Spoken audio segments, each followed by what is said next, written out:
So I like to think about the challenge that we face this century in terms of a donut.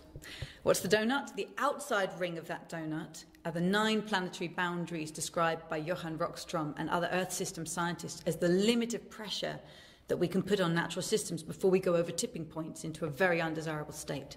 That's the outer ring.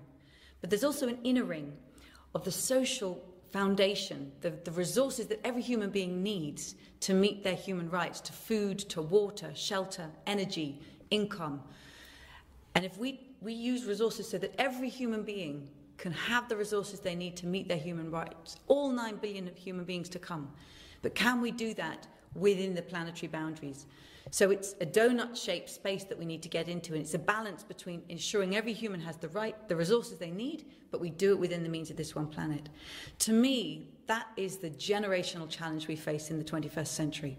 How do we put ourselves on track for getting there? Because at the moment we're over planetary boundaries on climate change, on nitrogen use, on biodiversity loss, and billions of people live under that social foundation in absolute poverty. So we're outside on both sides of that ring, and we need to get back into the space.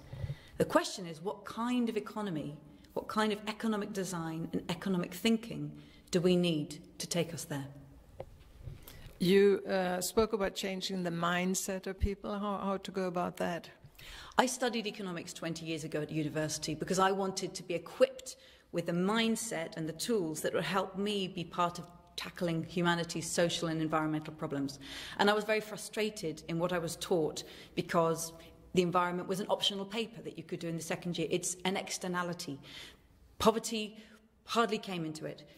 But we know these are fundamental questions at the heart of the challenges we face. So today's economic students, if they're going to be the policymakers in the run-up to 2050, when many of these crises are going to intensify, they need a mindset fit for today.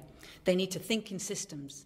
They need to be agnostic about economic growth. They can work with growing economies and they can create prosperity in economies that aren't growing. They need to be aware of the planet, its dynamics, its thermodynamics and its boundaries. They need to understand humanity, not as a rational economic man construct, but as we actually are.